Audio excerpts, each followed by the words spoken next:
Well, it looks like the United States government has now pretty much admitted that some pilots who have gotten close to UFOs over the years have suffered severe brain damage. And we know this because a Stanford professor recently did an interview with Vice for the program called Motherboard.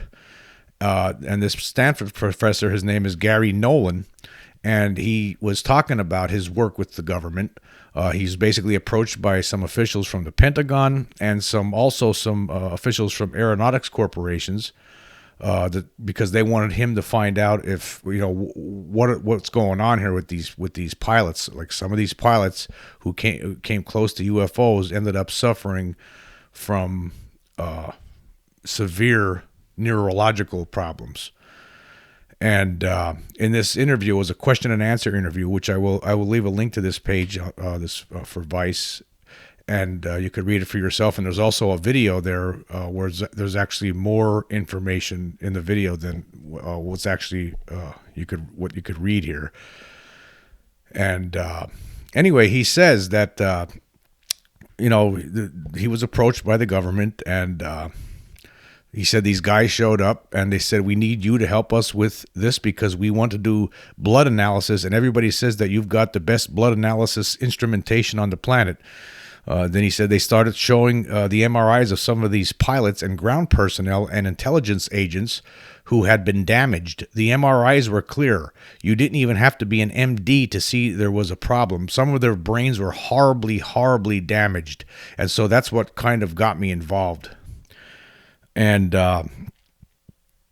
he was asked if he could name the governmental departments that approached him, and he would not answer that question. However, we now know, I mean, he's stating that it was from some people from the federal government approached him for this program.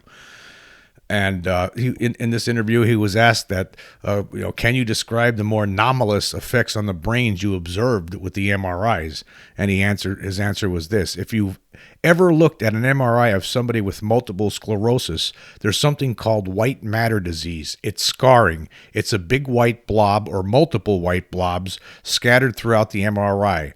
It's essentially dead tissue where the immune system has attacked the brain. That's probably the closest that you could come to if you wanted to look at a snapshot from one of these individuals. You can pretty quickly see that there's something wrong.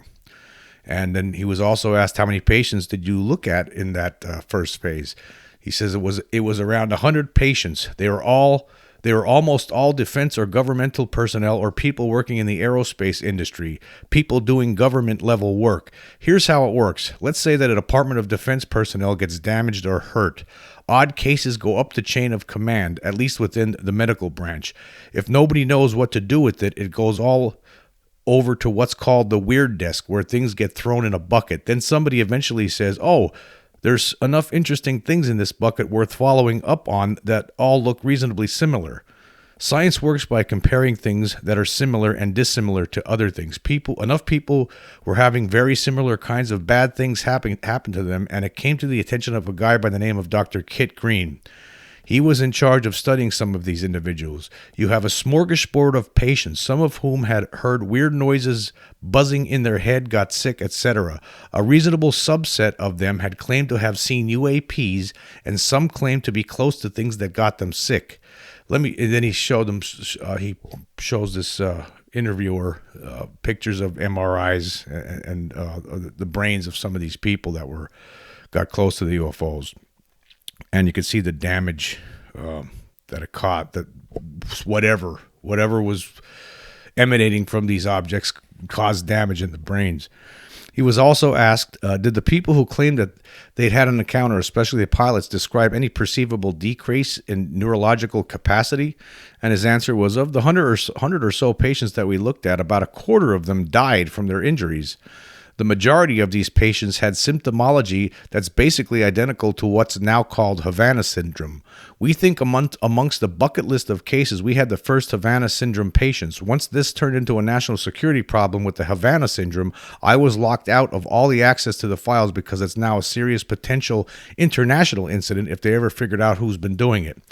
That still left individuals who had seen UAPs. They didn't have a Havana syndrome. They had a smorgasbord of other symptoms. So basically now, as he was working with the government on this, some of these people turned out to have Havana syndrome, and if you know what that is, that started, I guess it was 2016, where some people in Havana, Cuba, some government officials, military personnel, and some of the family members started suffering symptoms, neurological issues. And then it's happened in other places in the world too, including in, and it's always usually to intelligence and government officials that it happened in China, Europe, and Washington, D.C. It's been speculated that Russia's been behind this, and they think what they're doing, they're somehow able to point some sort of a device that sends microwaves toward these people and causes them brain damage. But so some of these, so what this guy's saying here is that some of these people that they were looking at, the 100 or so patients, the majority of them had what's known as Havana syndrome, but other ones that got close to UFOs, they had other issues. So and it's unknown what's caused this, or how it's happened. But it's interesting. Again, here we are. This is yet another admission. I mean, now. There's no way that this guy could be making these kind of statements publicly unless he had permission from the government. I mean, he would have somebody in the government would have said, "Okay, yeah, you could talk to Vice about this." There's just no other way that's possible. I mean, these kind of things, usually are classified. In years past, 10, 15 years ago, this stuff is no way is the public learning about any of this. That UFOs are causing brain damage. Horrible brain damage, according to this guy. So obviously, again, this is just another peg, another move forward, another step forward from the government in this what seems to be this slow disclosure. Now, of course, this is coming out of the mouth of this Stanford professor. He's saying that he was approached by government officials. He won't say exactly whom or what department they were in. And also people from aeronautics corporations to look at the brains of these pilots that are suffering neurological problems.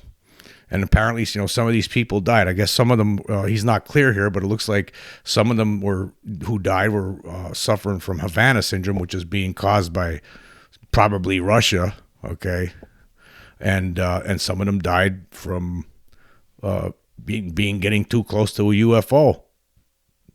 But again, it's the government in a roundabout way telling the public that, yeah, there are cases of our pilots who have gotten too close to these things and then suffered mental or neurological problems.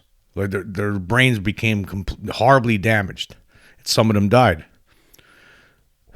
And so, these things are dangerous, obviously. They do. I mean, if we can't get close to them, obviously, because they're causing problems. And that's scary. That's scary. You don't want to see that's we don't want this happening. I don't know if the beings that are operating these craft know what their machines are doing to humans, or maybe they don't care, But again, we're being told by the government because, again, this guy, he's not a government official, but he was working for the government, and the government obviously gave him permission to make these statements publicly. So here we are again. Another piece of the puzzle slowly, put in there for us, another tidbit as we move forward through this very slow disclosure process.